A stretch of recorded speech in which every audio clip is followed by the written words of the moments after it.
હા આંટી બોલો ને. મને ફક્ત એટલું જણાવ કે આ તારા મિત્રને આ ચિરાગને જે ઘર રહેવા માટે તે આપ્યું છે એ ઘર કોનું છે? તમારું છે. કેમ?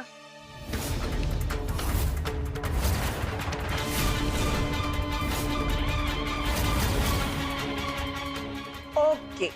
આંટી શું થયું? એની પ્રોબ્લેમ? નો નો નો, કાંઈ જ પ્રોબ્લેમ નથી. ઓકે ઠીક છે, ચલો બાય. બસ થઈ ગઈ શાંતિ? આવું કેવી રીતે શક્ય બને? બની શકે ચિરાગ, બની શકે. તમે લોકો મારી નિગરાનીમાં છો અને મને તો એ ખબર છે કે તમારા લોકો પર હુમલો થયો હતો અને સરગમ બીમાર પડી ગઈ હતી. અને ધ્વનિત તે તો પેલા આયાનને બહુ માર્યો પણ ખરો, નહીં? તમને આ બધી કેવી રીતે ખબર પડી? એ જ રીતે જે રીતે મને એ ખબર પડી કે તમે લોકો જેલમાં છો. અને તમે જ વિચારો ને કે હું તમને જેલમાંથી છોડાવી પણ શકું છું, પણ તમને લોકોને તો સારામાંથી પણ ખરાબ શોધવાની આદત પડી ગઈ છે. અરે મેં તો ઇન્સ્પેક્ટરને એ પણ કહ્યું કે તમારી બાહેંધરી માંગતા હતા તો મેં તમારી બાહેંધરી આપી. મેં કહ્યું કે આ લોકો મારી નજર હેઠળ રહેશે, પણ તમે લોકો તો માન્યા જ નહીં ને. પણ અંતે ધાર્યું ધણીનું જ થાય.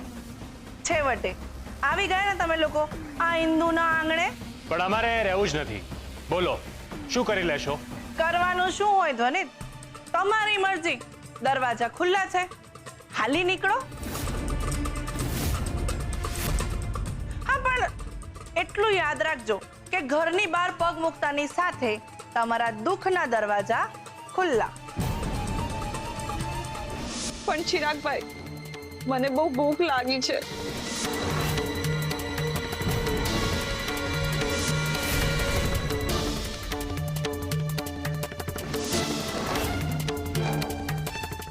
મહેશ, અમે આજે રાત્રે તારા ત્યાં રોકાઈ શકીએ તો? સોરી યાર, પણ આજે છે ને મારા ગામડેથી ગેસ્ટ આવવાનો. મહેશ,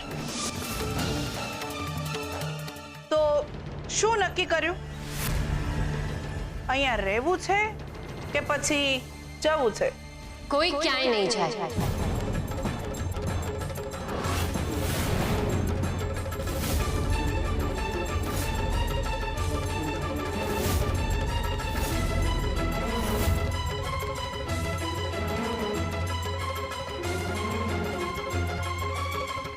સરગમ તું?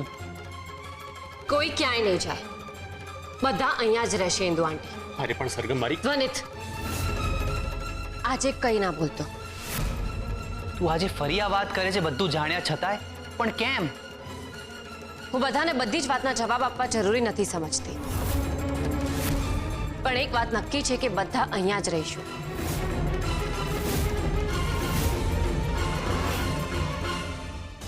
આ સરગમ બોલી કે હું કોઈને જવાબ આપવા જરૂરી ન સમજતી. બહુ કહેવાય, પણ જે હોય બોલી એ તો મારા ફેવરમાં જ આવ્યું ને. બસ હવે આ લોકો મારા ઘરમાં અને હું આમની જિંદગીની અંદર. જો ને કેવું તાંડવ મચાવું છું. આવું કેવી રીતે બની શકે? લચ્છાબેન ત્યાં જ હતા તો તે ગુમ કેવી રીતે થઈ ગયા? કોણે કર્યા હશે?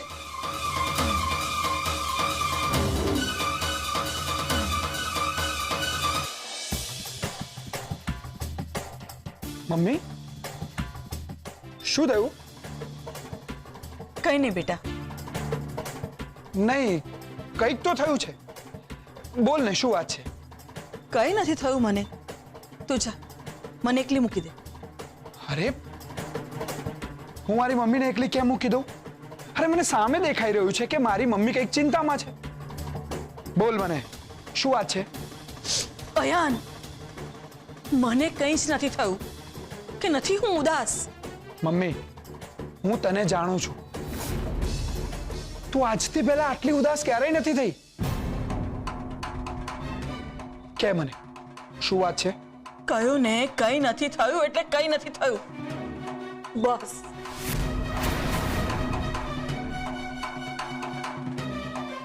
અયાન, જો તું મારી વાત માનતો હોય ને તો મને એકલી છોડી દે.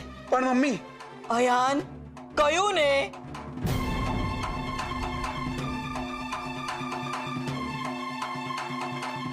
કંઈક તો છે જ, નહીતર મારી મમ્મી મારી સાથે આમ બિહેવ ન કરે. હવે તેને મોટી બાની ચિંતા છે કે પછી કોઈ બીજાની? હવે કેમ બોલાવ્યા તે સરગમ? સત્ય જણાવવા. કેવું સત્ય? એ જ કે આપણે અહીંયા ઇન્દુ આંટીના ઘરમાં શા માટે રહેવું જોઈએ. તો પછી બોલ ને. અમે પણ જાણવા માંગીએ છીએ. અમે એ જાણવા માંગીએ છીએ કે એવું તો શું કારણ હતું કે તે અમને એવું કીધું કે દરેક સવાલના જવાબ આપવા તારા માટે જરૂરી નથી. મને પણ એ સમજાતું નથી, તું આવું શું કામ બોલી? પહેલા તો શાંત થાઓ તમે બધા. મીરા કાકી, શાંતિ કેમ રાખીએ અને શું કામ રાખીએ? આપણે કોઈના ગુલામ નથી કે નથી કોઈની કઠપૂતળી કે સામેવાળો જેમ નચાવીએ એમ નાચ્યા રાખીએ. આ તો સાપના દરમાં હાથ નાખવા જેવું છે. ખબર જ છે કે ડંખ મારવાનો જ છે. આ તો એવું થયું ને કે આપણને ખબર છે કે સામે ખાડો છે તો જઈને કૂદવાનું. ચિરાગભાઈ, ક્યારેક સમય આવે આપણે આવું પણ કરવું પડતું હોય છે. અને એ ખાડો ખાડો નહીં પણ આપણા સંતાવાની કે હિત માટેની જગ્યા હોય તો? હું નથી માનતો.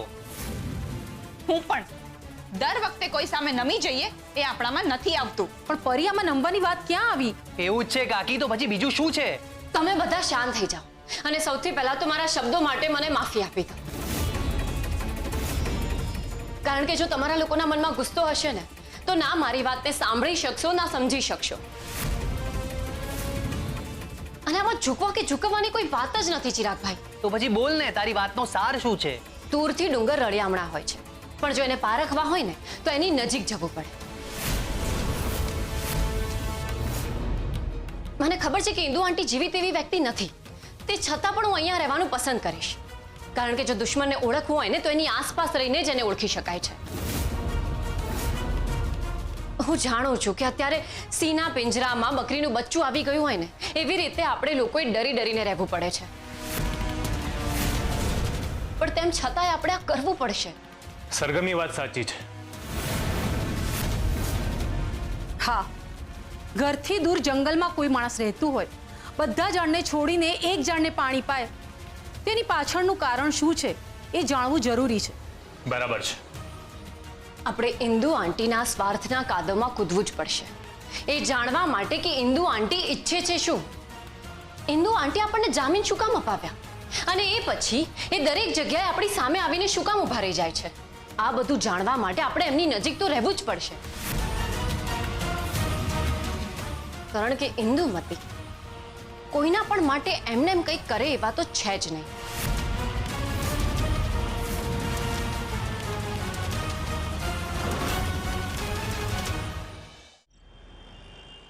મને તો એવી આશા હતી કે કાવેરી આંટીને મળીને મને વસુંધરા આંટીનો કોન્ટેક્ટ નંબર મળી જશે, પણ મારી આશા તો આશા જ રહી ગઈ. ખબર નહીં ભગવાન શું ઈચ્છે છે. ચિંતા નહીં કર સરગમ, જે થશે સારું જ થશે. આમ હાર માની જવાથી કંઈ નહીં થાય. હું હાર નથી માની. મને બસ આ બધામાં આપણા પરિવારના સભ્યોનો સાથ જોઈએ છે. હા, એ તો છે. પણ મને ક્યાંક ને ક્યાંક એ સાથ ખંડિત થતો હોય એવું લાગી રહ્યું છે. એ તો એમના મનના વિચારો છે અને આવી પરિસ્થિતિમાં કંઈ પણ વિચાર આવી શકે છે. એમાં આટલો સંકોચ કરવાની કોઈ જરૂર નથી. હા, એમ પણ આપણી વચ્ચે મતભેદ છે, મનભેદ તો નથી જ ને. હવે તું સમજી? પણ હવે વિચારવાનું એ છે કે આગળનું શું. હવે શું કરીશ? મને એટલો વિશ્વાસ છે કે આપણે સાચા માર્ગ ઉપર ચાલી રહ્યા છે. બસ એમાં ઘણા બધા પડાવો છે અને આપણે એકજૂથ થઈને આ બધા પડાવોને પાર કરવાના છે. હા, કેમ નહીં.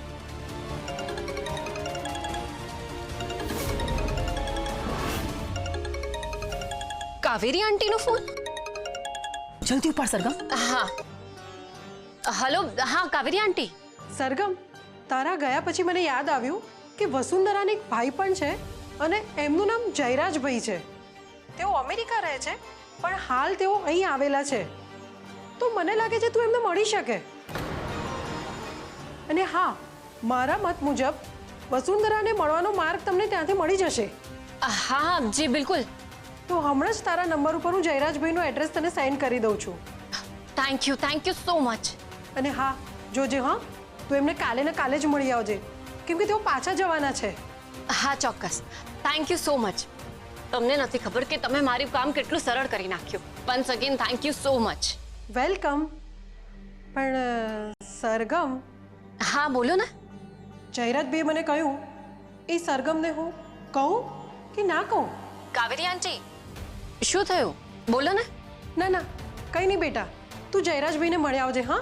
હા એ તો મળી જ આવીશ, પણ તમે મને કંઈ કહેવા જઈ રહ્યા હતા ને? ના ના ના, બસ એમ જ હા. ચાલો મૂકું છો બેટા, બાય. શું થયું સરગમ? મીરા આંટી, મેં તમને કહ્યું હતું ને કે એક પડાવ પછી આપણે બીજો પડાવ પાર કરવાનો છે, તો હવે બીજો પડાવ પાર કરવાનો સમય આવી ગયો છે. કાવેરી આંટી મને વસુંધરા આંટીના ભાઈ છે જયરાજભાઈ, એમનું એડ્રેસ આપ્યું છે. મારે એમને કાલે ને કાલે જ મળવા જવાનું છે, કારણ કે પછી એમની ફ્લાઇટ છે. અરે વાહ, આ તો બહુ જ સારા સમાચાર કહેવાય. હા, આના ઉપરથી સાબિત થાય છે કે ભગવાન સૌનો છે. પણ શું? પણ કાવેરી આંટી મને બીજું પણ કંઈ કહેવા માંગતા હતા, જે કહી ના શક્યા. તો પછી એમ સમજ, જે એમણે નથી કહ્યું એ જયરાજભાઈ પાસેથી ખબર પડી જશે. બસ હવે તો હું એ રાહ જોઉં છું કે ક્યારે હું વસુંધરા આંટીને મોટી બાની સામે લઈને આપું.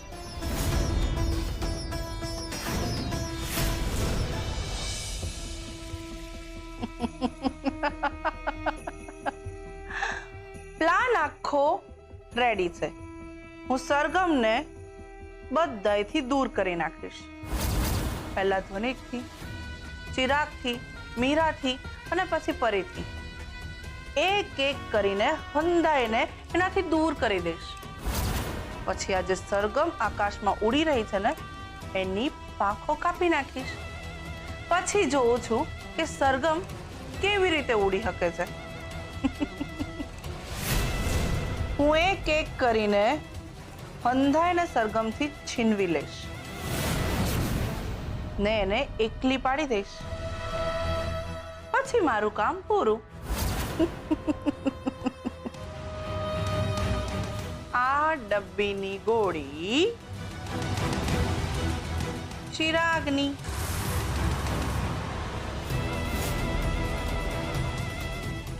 આ ડબ્બીની ગોળી મીરાની, ને આ ડબ્બીની ગોળી પરીની.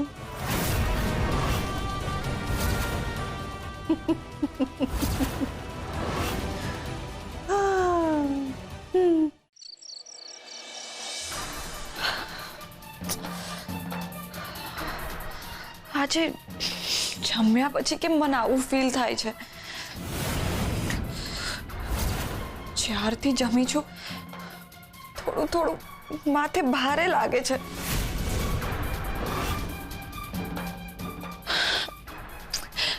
જમવામાં તો કઈ નહીં આવી ગયું હોય ને? હવે આ ગોળી પરીના શરીરમાં જશે અને એને પરમ સુખનો આનંદ થશે.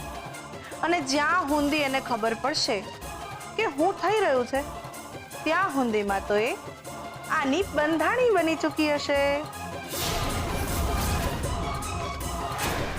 અને આ પીને ચિરાગ પોતાના જ માણસો હારે ઝઘડી પડશે.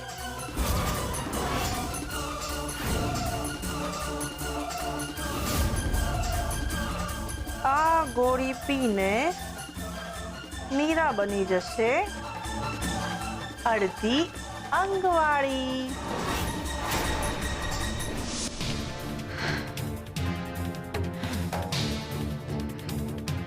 હમણાં તો માથું ભારે લાગી રહ્યું હતું, હવે ધીમે ધીમે મજા આવે છે.